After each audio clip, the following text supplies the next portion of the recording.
I'm Courtney. And I'm Emily. And this is Cheers to that. Yay! Welcome back to another week of your weekly podcast where we talk about motherhood, marriage, and laugh at everything in between. But today is a special edition.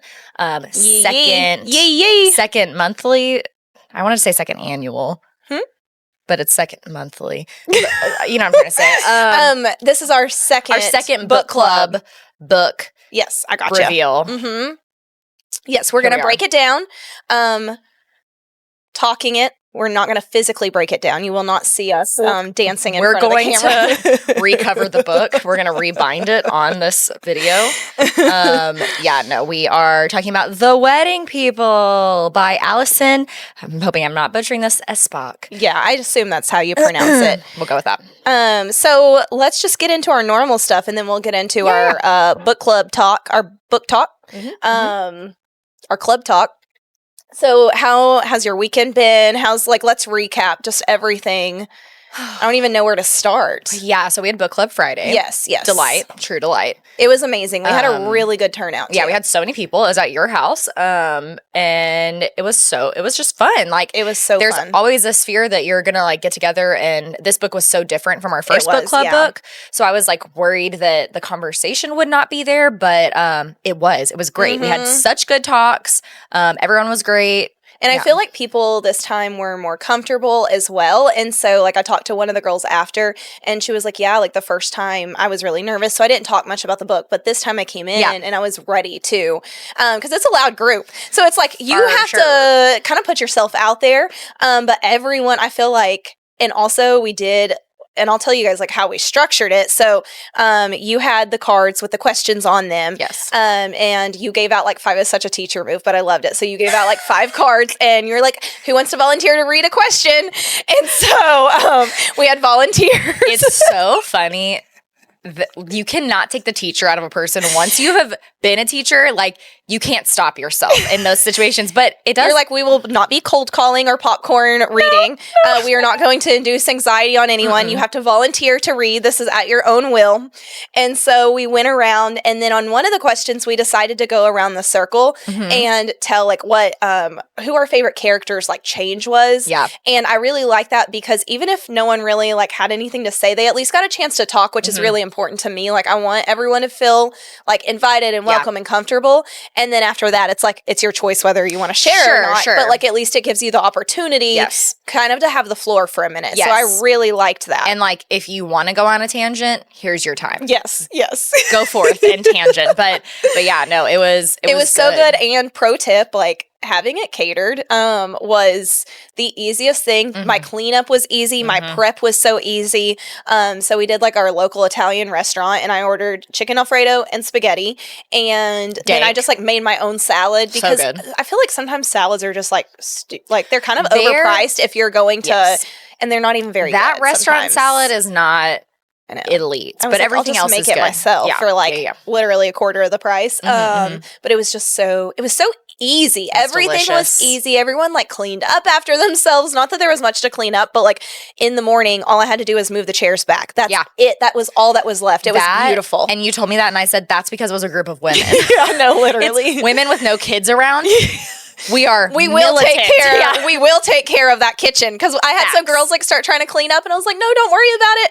But they had put the utensils in the sink for me, and it was beautiful. I loved it. Yeah, it was a great group, and it actually grew a couple of members from the first one. It's funny because I don't know if it was that many more people than last time, but the picture this month versus the picture last month, it seems like there was triple the people. There were 3 more people. I counted. But it seemed like it was so many more. Yeah. Yeah. And I think there's a big difference. I mean, total, we had 15 girls there in a house, which I love, because I'm guys, and I said this on the first book club, this is what we set out to do, is create a community. And I was talking about it with someone at soccer yesterday of decisions. It's just like when you're thinking about like moving, I'm not thinking about moving, but like the schools, Addie's going to kindergarten next year, the schools, and like around here you have to move. And I said the hard part about thinking about any of that would be like the community I've worked really hard to try to be a part of. And like, I just feel like I'm just starting some of that too. Yes. And so I'm like, I don't want to lose that, from moving. No, and it's like, you can always find more communities, but it's hard work. Well, and like these girls are showing up. They didn't know, like, they've never been to my house before. Some of them didn't know me at all. They don't know me from Adam. They show up to my house. Like, they're just so brave. Yeah. It's so brave to show up somewhere where you don't know who's hosting. Right. And, like, you're just willing to, like, be a part of the group. But it's like, people are just, we want this community really badly. And so, and we're building it. We're doing it. We're building it from the ground up, brick by brick. Yup. And it's book by book. Book by book. Book by book. Episode title. Yep. But yeah, no, other than that, my parents came over last night. My mom won a bunch of money at bingo this week. I don't want to say the amount so she doesn't get robbed in the streets. But thousands of dollars. She pisses me off. No, she even texted me about it. She's like, "Did Emily tell you?" And I was like, "Yes, I'm jealous. Congrats, but like, so you're the luckiest person on earth." No, seriously. So insult to injury. Fielding fell asleep early last night. My parents came over for dinner, and they were like, Fielding fell asleep, so we're like, okay, we'll play cards. We played this game called 12 Up, which is a pretty long game. My mom and Troy smoked Connor and I. Of course. And like, it's not a team game. Like, they individually beat both of us. Okay? So then we're like, okay, well, let's go play darts, because we've got that dartboard in the back room. My mom and Troy beat Connor and I, which Connor and I are not bad at darts. Yeah. They beat us 5 times.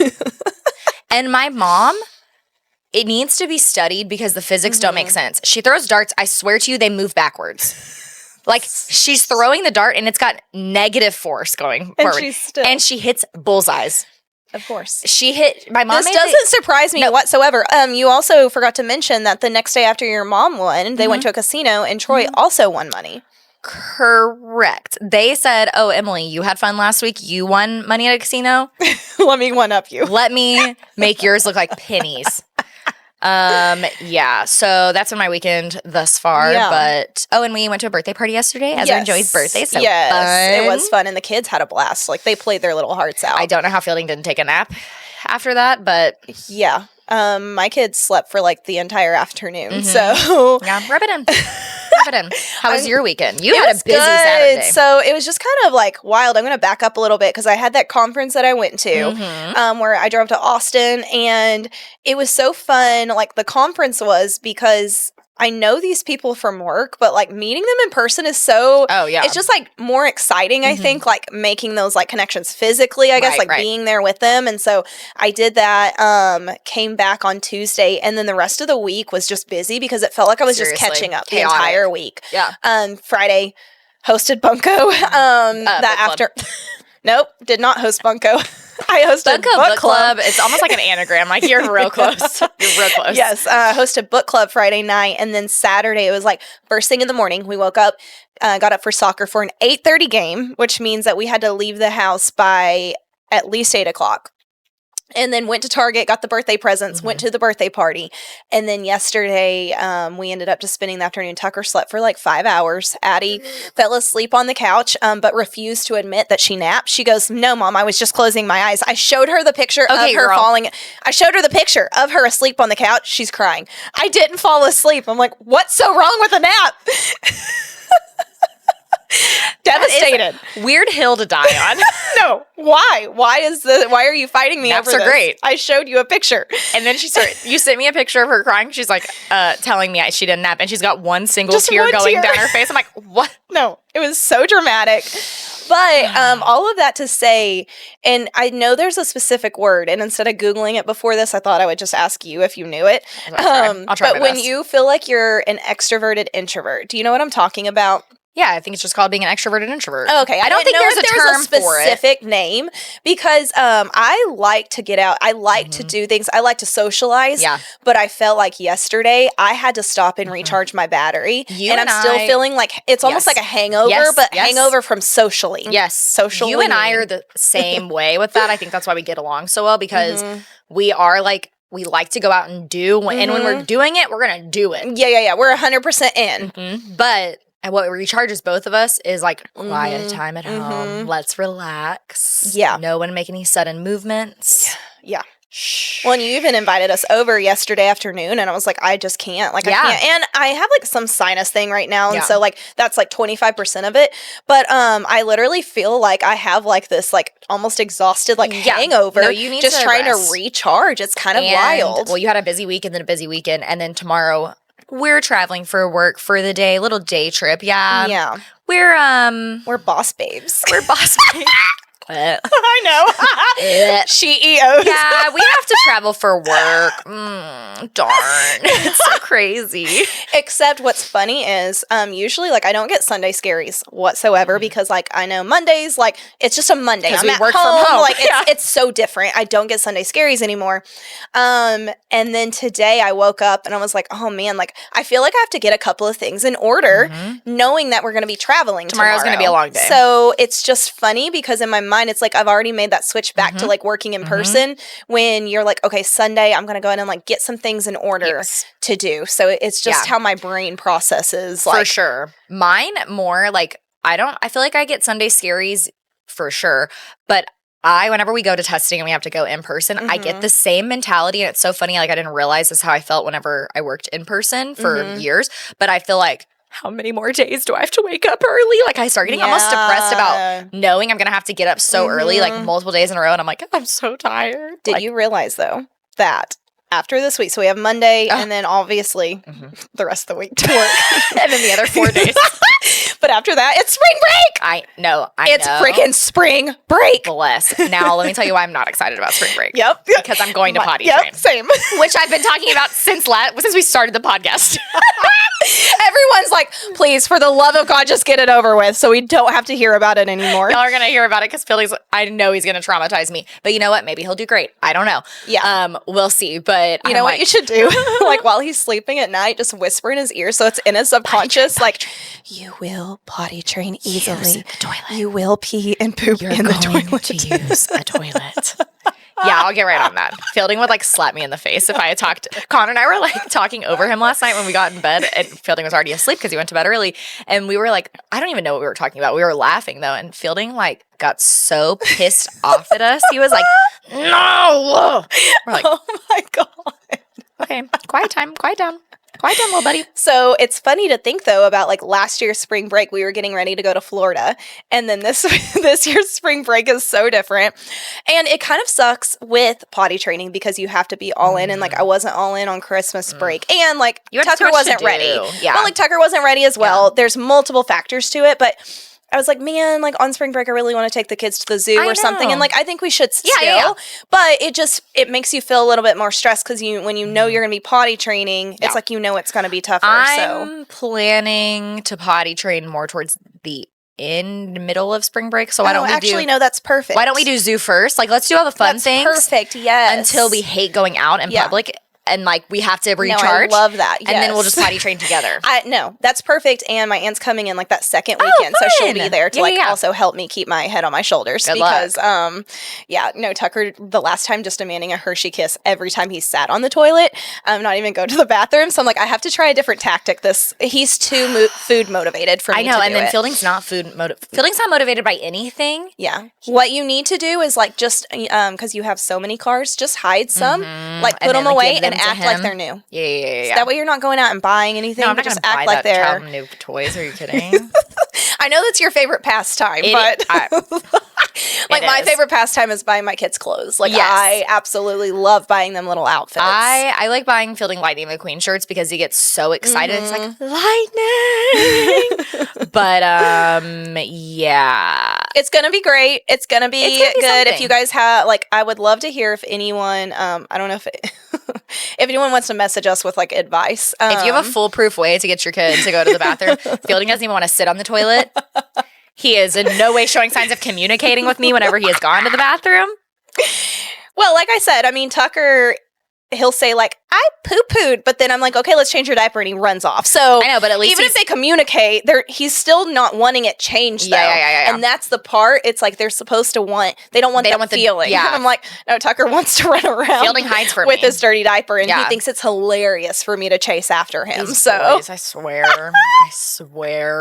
We're gonna get it done, though, or at least halfway. Yeah. You know, like even if it's not perfect, well, at least you're gonna have an idea. Yeah, I'm gonna try. I'm gonna read the book. Hopefully this week, the potty training book. It's super fast, and have Connor read it too. Yes, because the first time Matt didn't read it, he got off the hook easy, and then the second time I said, "You need to read this book Connor, with me." You're gonna read a book. Yeah, Connor.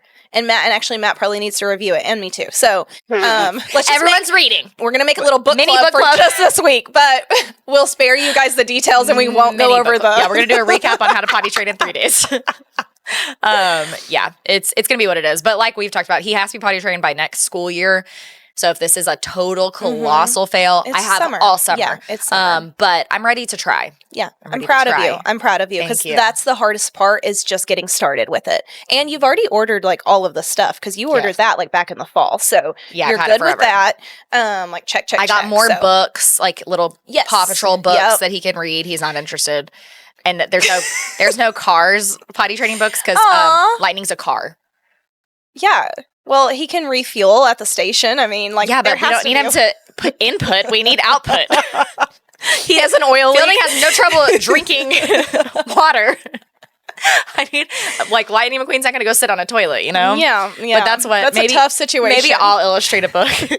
There you go. There's your $1 million idea. My time. Okay, well, without further ado, let's get into the Schwedding people. Yes. So let's start overall, like what we kind of rated it. What was our book club rating? Because you actually made everybody give their rating, and then you divided it by how many people, and then you gave an average. Yet again, total teacher move. Everyone's like, "Are you using a calculator?" I'm like, "Yeah, I've got to get the median." I'm just going to? Or the mean. You think I'm just going to... what people ended up starting to do was like, I give it like a 2.76. And I'm like, okay, y'all, we're getting out of control. I literally had to type in my phone, 3.185. I'm like, you guys are dicks. You know what? You can see personalities through what ratings you give, though. True. Are you a type A personality where you're going to give it down to the decimal? And so it's funny, like we always talk about type A, type B, and I like think I'm type B in some ways. But in that, it's like, I can't give a flat number. Like, I don't... It's so hard for me to like quantify my thoughts. So I rated the book a 3.5. Yeah, I think I did as well. And that was what our book club rating ended up being. So this was 3.5 out of 5. Out of 5, not like out of 10. Like it's not a shitty read. It was good. I think it was like just a different, like a kind of a low key read. Yeah. If I'm comparing it to like the genre it's in, it would be probably 4 out of 5. Sure.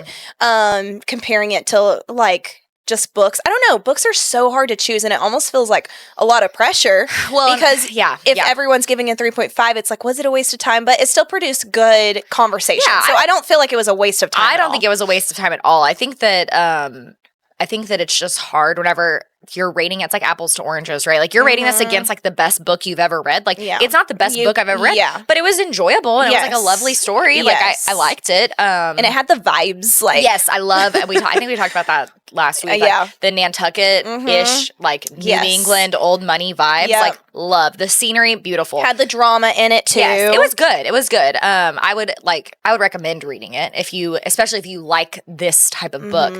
I like am leaning in so hard still always to fantasy. So real life stuff, I'm like, this is boring. But I do know like someone else that I like went to high school with, she said her book club did this book this month. So I would be curious to see. I need to like ask her. Yeah, what was their overall rating? Yeah, what their rating was and kind of what they thought. Maybe they're not as psycho as us, though. They don't get like an average rating. She's like, we just said the book was good. Either good or bad. Like oh, but what's the decimal place? I was like, I'll go to the 1,000th. Everybody, I literally told them that.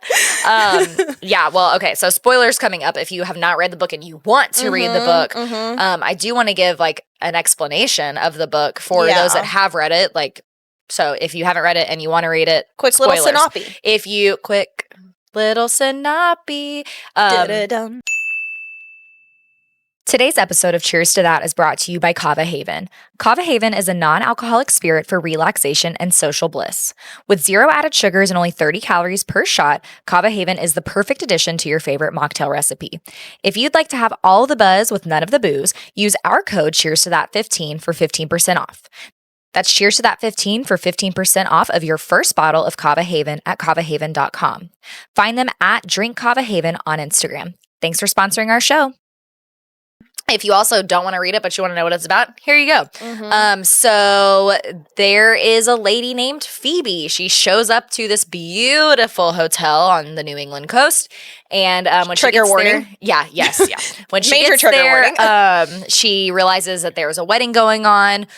She's the only person there that's not affiliated with the wedding. And the whole reason that she has decided to come to this hotel is to end her life. And the bride catches wind of this, and instead of being like sympathetic and sad, she's like, you will not. Lila's like, you will not ruin my wedding week by us finding a dead body in the hotel room. They're not going to wheel your corpse out. You need to wait until next week to do this. Literally. She's like, I will pay for your room, $800 a night through the week, and then you can do whatever you want. We're not doing this. And it's like, it was shocking that was the turn it took. I was like, but it was good. So you find out that Phoebe, the reason she's in this place where she's so low is that her husband cheated on her with one of their colleagues. She struggled with infertility. Her and her husband have gotten a divorce. This is like post-COVID times. And it mentioned COVID a lot, which I heard them talk about on the toast, but I actually enjoyed it because I'm like, hey guys, guess what? This is a part of our history now. And like, COVID did, I think, amplify relationships in good and bad ways. And in this book, it talks about that, of how they were both professors. So they're spending all their time at home together, and it really took a toll on them, and with the IVF process as well. So. Yeah, exactly. So all that happened. Her like beloved cat dies. Harry dies, and that was like the final like straw for her. And she books the hotel for one night, does not bring any luggage because she knows this is the last day of her life. She goes, and everything is just like not going to plan. Like she thinks she's gonna have this like amazing room service catered before. Like she's like, my last meal is gonna be amazing. She had chocolate wine. And that was from Lila food. that she got. Exactly. So. It was like a welcome basket. So she's like, okay, fine. Like, I'll keep going another day. She does make like an attempt on her life by taking the cat pills, cat medication, and it doesn't. She like goes and throws up and realizes she wants to live, but also I think it was Gary, the male protagonist. He's like, that would not have killed you. It's for a cat. So it is like a heavy topic, but they handle it in a very light way, in my opinion. Yes. Well, and showing too, like, it's a heavy topic. It's a very touchy topic. I don't even know if I want to like try to speak on it because I just don't want to like speak wrong about it. But I think like it showed, you know, sometimes there is a way out of it, but it's like the littlest thing, and it's like what keeps you going. Well, and I in think those dark times, like she was kind of looking for an excuse. Someone said that at book club, like really. You can tell that she actually doesn't want to end her life. She wants to change. She wants to end that phase of her life, but she doesn't want to stop living. And so I think she kind of had to like bury that part of herself, that old part that was hanging on to her marriage that was really unhealthy, and you know, putting herself in a box because she was never speaking up about what she needed or wanted, and she had to like be done with that part of herself. She had to learn how to be bold. And like the book is such a journey of self-discovery for Phoebe because she's like, you know, learning that she is so funny. And like I found myself laughing at everything she was saying because she's just like so blunt and like silly and smart. And, you know, it's like she found her way to loving herself. And I think that was a really important journey to go on while also having like these frivolous side things going on. But yeah. Oh, I guess back to the plot. Yeah, she you're still going. meets you're a guy. Strong. I'm just gonna talk this whole time. I'll give the cliff notes. There we go. She meets a guy in a hot tub at the hotel after and he she's fails decided to mention that he is the groom. Oh yeah, and she's like trying to hit on him, and he's like, "No, I'm with somebody." And she's like, "Okay." Come to find out, he's the groom of the wedding. Yeah. He's older. He's handsome. He's a doctor. And I mean, he wasn't hitting on her in any means in the hot tub, but they made an instant connection. Like they were able to both both feel that they were able to have a really good conversation. Really good, like, back and forth conversation. Like the banter and the deeper conversation as well mixed in there, because he opened up to her about like how he was depressed at one point and like, didn't want to get out of bed. And so I think they connected on that on a deeper level, except he forgot to mention that he was the groom. He was there to get married. So yeah, they meet. She finds out Phoebe and Lila, the bride, end up becoming friends. She really ends up being Lila's best friend there out of everyone else, because she feels like she sees the more authentic and like real version of Lila. And, you know, Phoebe takes part in a lot of their wedding activities. Ends up being in the actual wedding, too. In the wedding. And being all these named maid of honor. Yes, yes, because someone can't make it.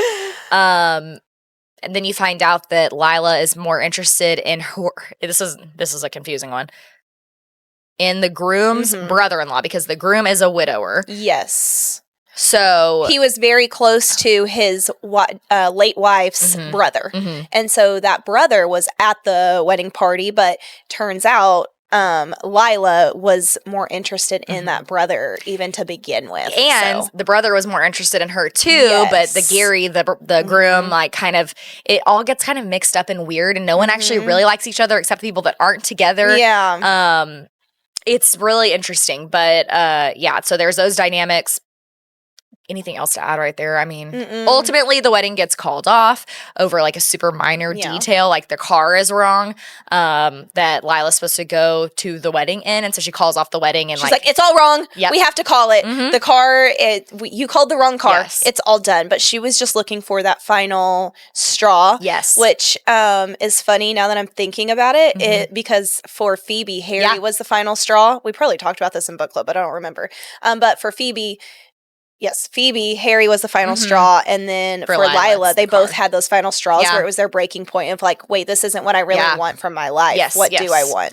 Yeah. No, there were a lot of parallels, I feel like, in different character stories, and I realized it more when we were talking in book club. Also, it's important to know the reason that Lila is so insistent on having this like insane opulent wedding is because a week-long wedding. Her dad passed away and left her $1 million for her wedding exclusively. And that was like his dying wish was to have, to see his daughter get married. And so that was her way to honor him. Yes. And I think that's also a way, she hyper-focused. Like she hadn't grieved her dad. And so she put all of her energy into hyper-focusing on every detail of this wedding. But it is interesting because we talked about, how weddings have become this like just show. It's this boisterous like show of money and this and that. And it was interesting to read that in a book.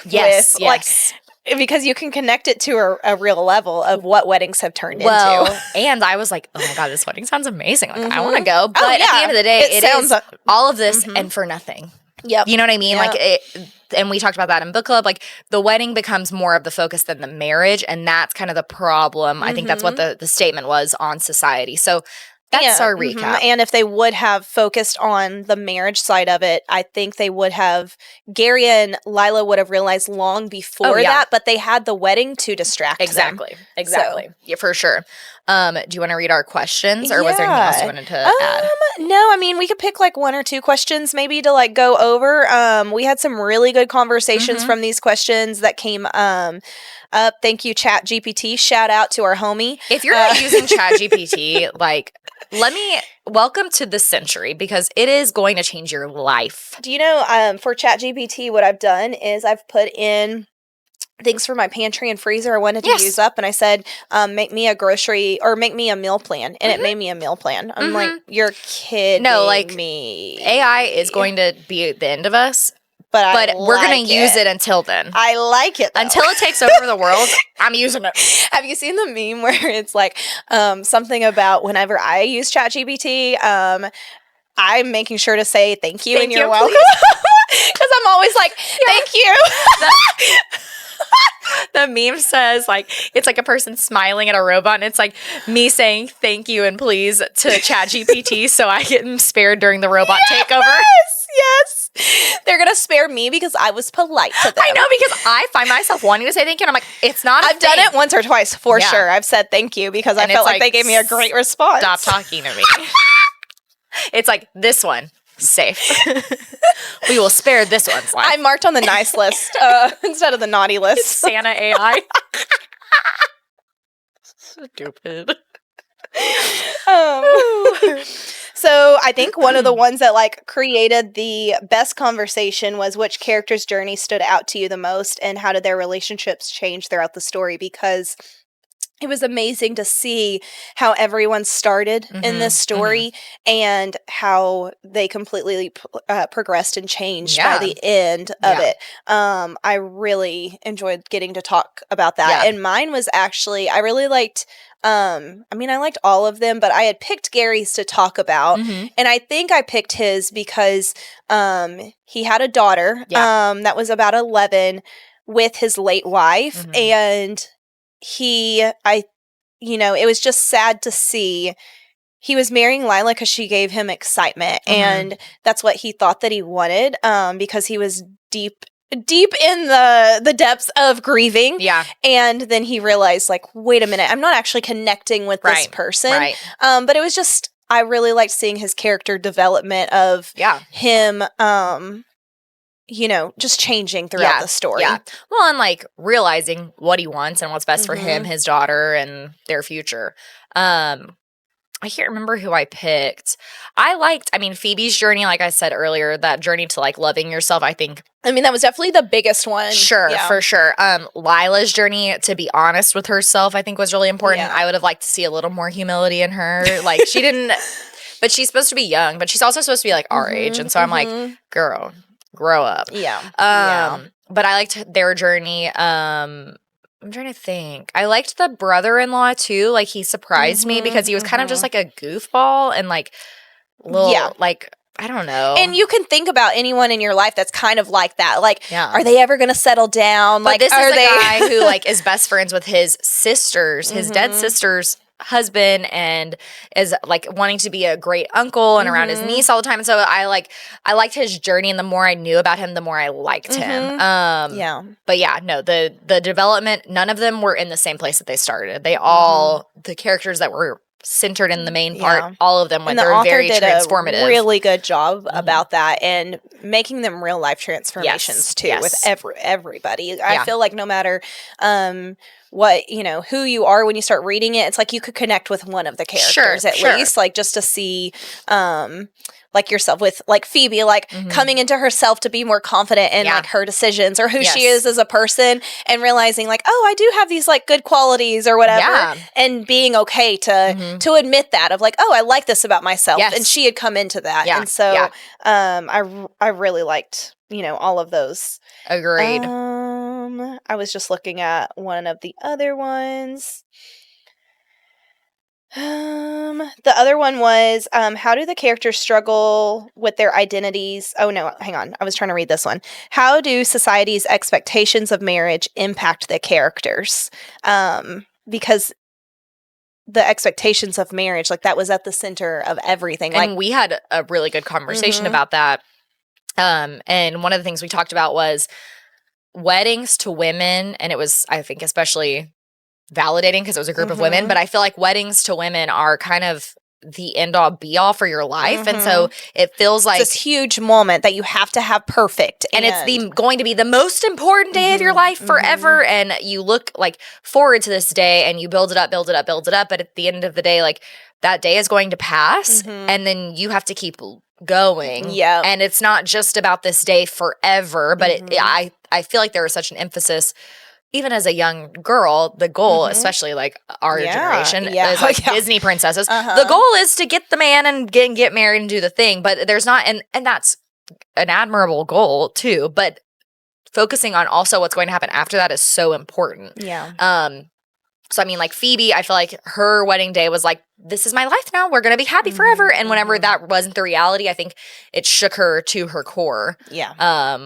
Completely. So what about you? Yeah, no, I completely agree with everything you said. I think like with Lila, because she had all of this money to spend on the wedding, she just made it into this like thing that took over what she really wanted in life, because she wanted to honor her dad, but at the expense of everyone in the book spending a week on your wedding. Because we also talked about how weddings now have become just like, it's a lot, and the expectation as a guest is a lot. Yes, and even as a guest, because some of the guests in the book were talking about like, oh, how much we spent to be here, and to travel here, and taking a week off of work, and that's also a lot of pressure then too for the bride and groom to keep it together because they know everyone has come for them, but in my opinion, keep it simple and small. That way you don't have that issue. But I agree. Like this, like how many? Did they ever say how many people it was? I feel like it was like a 500 person wedding. I don't know. I don't remember it saying specifically. No.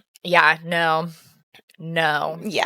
No. I know. Well, and I don't have much to compare to just because Matt and I got married so young and we and our families like did the best we could with what we had at the time. But I have talked about, I was like, I would like to like renew our vows and just have like a very simple, like, just something to commemorate like everything that we've been through as a couple and getting married so young. It's like we had a bomb honeymoon. Like we got to go to Hawaii and everything. Shout out Dad. Thanks, Alfonso.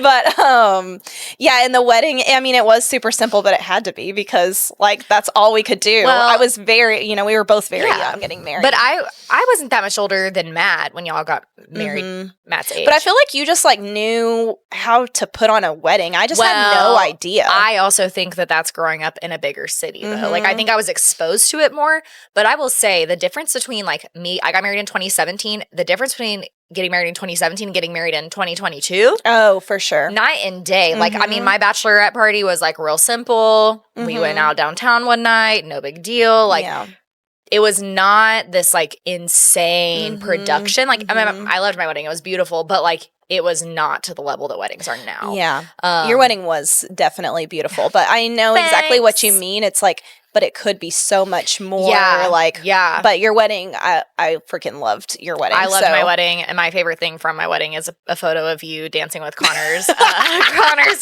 one of his grandmothers. I pretended like I was fishing her onto the dance floor. I had my cast and reel. It was so funny. She had the time of her life with me. Yeah, literally.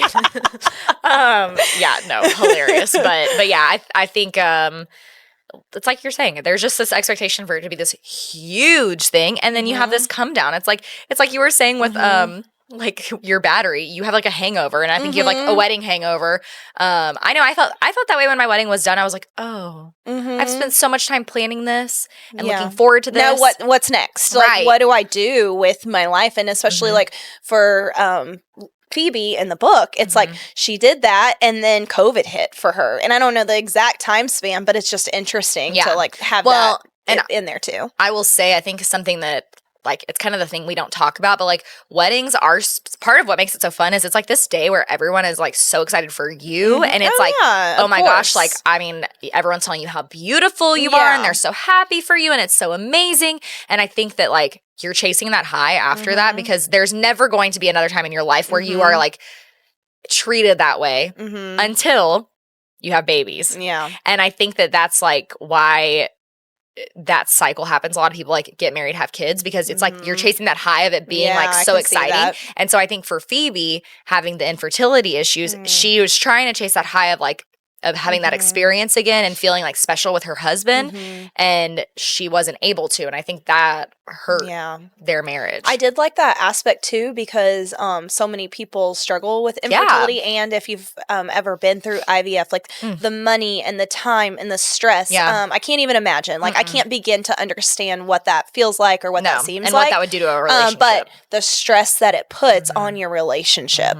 And that's exactly what happened to Phoebe in the book. And I just liked how there were so many relatable parts to this book. Yeah, it felt really real. Yes. So profound of me. It felt really real. I liked it. I would read it again. Probably if I was like on vacation or something. Yeah. I thought it was great. Our next book is Flicker in the Dark, which is mystery, a thriller, which I'm super excited about because I actually haven't read in a while. So when I first started reading, like really getting into reading, that's all I would read. Yeah. And then I tried to start venturing out. And so then like I haven't read one of those in so long. I know. So I'm It's been a excited while for to me. get back to my roots because that's what got me into reading. What was the oh my gosh, I'm gonna The go Perfect blank. Marriage? No, in grade school, like in elementary school, there was a series about a girl with blonde hair, and she was like always solving mysteries. Nancy Drew? Yes, Nancy Drew. Wait, I was joking. You couldn't remember Nancy Drew? I knew she had blonde hair and she solved mysteries. Isn't that enough? Get your brain Isn't that studied. enough? Is that not enough for you? Nancy Drew's just like it's like saying Scooby-Doo. Like it's very... Yeah, no, it escaped me. I was throwing out Nancy Drew to be a smartass. And you said, yep. It's that one. I don't think I maybe read one Nancy Drew book. Oh, really? I was so into them. Gave me all the Junie B. Jones. The mystery feels. Oh. Yeah, that's exciting. I read a lot of those books that were diaries, like fake diaries, that were historical fiction. Those were literally, they were so good. They always had a bookmark. I can picture the front. Like I can picture the front of the book. It had the oval with the person's face in it. And they always had a satin bookmark attached because it was supposed to be like a diary. Yes. I remember very vividly reading one about the Civil War and like who was letting me in 4th grade read about the diary? I was reading about the Holocaust. Oh, insane. No, I know. And we wonder why we have anxiety. Like, oh my God. That's what I was reading in elementary school. Yeah. No, very detailed. I think I even read like the Diary of Anne Frank in like 8th grade too. So 8th grade feels appropriate. But I remember in my middle school library, like I read a book, I would just go pick random books and like they would have like sex in them and stuff in middle school. Is that appropriate? I don't know. Am I a book banner? I'm like, it was crazy. Like, am I a book banner? Did you just say, am I a book banner? Take those out of our schools. No, I'm just saying, like, you just have to have developmentally appropriate books. Yeah. Like, that's just the name of the game. Yeah. Like, I don't think you should restrict children, but I was so mature that I could read these books, but I read a book about domestic violence in middle school. God. I've read it probably 15 times. I love this book. If I have... That's... Are you okay? Wait, do we need to get you scanned? Wait. Upon further reflection, no, I'm not. I think both of us are just severely not okay. It's very nuanced. It's not just off the bat. Well, I'm going to buy it and you can read it. I don't think I have a physical copy. I'll look. You're just reading Colleen Hoover in 6th grade. Like,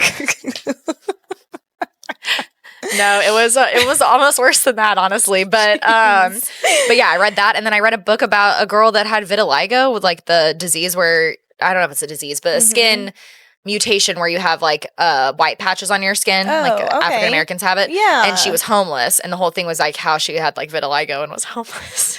So you just wanted like dark thrillers like about real life issues. It literally wasn't even a thriller. It was just like I think the book started don't remember the name of this book at all. Yeah. The book started with her like giving herself a bath in a sink at a park. Oh my God, that's so sad. What was the moral of the story? I don't know.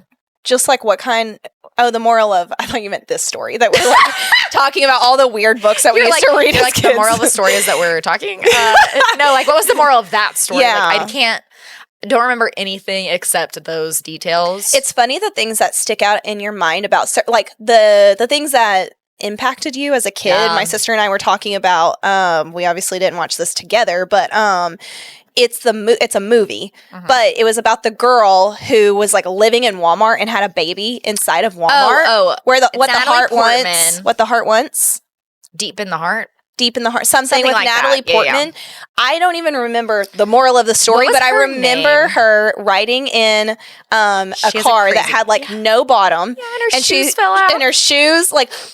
That stuck with me. I'm like, why? And her number was like 5s. If she saw like multiple 5s, she's like, something bad's gonna happen. I'm gonna have to rewatch the movie. Dang. She names her daughter like Americana. I think it just scarred me though because she was living in Walmart. She was living in Walmart. She didn't have shoes. She had a baby. She's like 17. Her boyfriend's an asshole. I've only watched that movie through like clips on Facebook. Oh. Never watched it front to back, but... Please don't. But listen, I know the gist. And I've read the plot on Wikipedia. You bet your bottom dollar. Yeah. Don't know how we got here, but... How did we get here? And how do we get out? Please, how do we get out? Yeah, I think that about wraps it up. The Wedding People. Yes. Read it. Flicker in the Dark is our next book. I can't remember who the author is. I have no idea. Next week we'll have an OG recipe. But for today, we just wanted to go over the book and chit chat about what our gist was from all of our people that came to our book club. Yes. It was so exciting. Okay. It was good. Are we ready to wrap her up? Yeah, I want to go sit on my couch. Yeah. I'm reading a Hades and Persephone. A what? Hades and Persephone. Oh, okay. The Greek. Do you know the Greek story? Yeah. Okay. I don't know if I just learned that because of theater. Well, no. I don't know the story, but I know the names. But this is a book. This is a book that's like a fan fiction of. You can't even say it with a straight face. It's not even a fan fiction, but it's like inspired. Guys, it's like I'm going to like Comic-Con or whatever it's called. Not Comic-Con. Comic-Con. I can never get the name of that right. Oh, we use Comcore at school. This is like whenever we said Eduphoria instead of Euphoria. No, literally. Ooh, okay, I'm sweating. Anyways, got to get back to my Greek fan fiction. It's real. It's a real book. The book's called A Touch of Darkness. It's pretty good, but it's like modern day.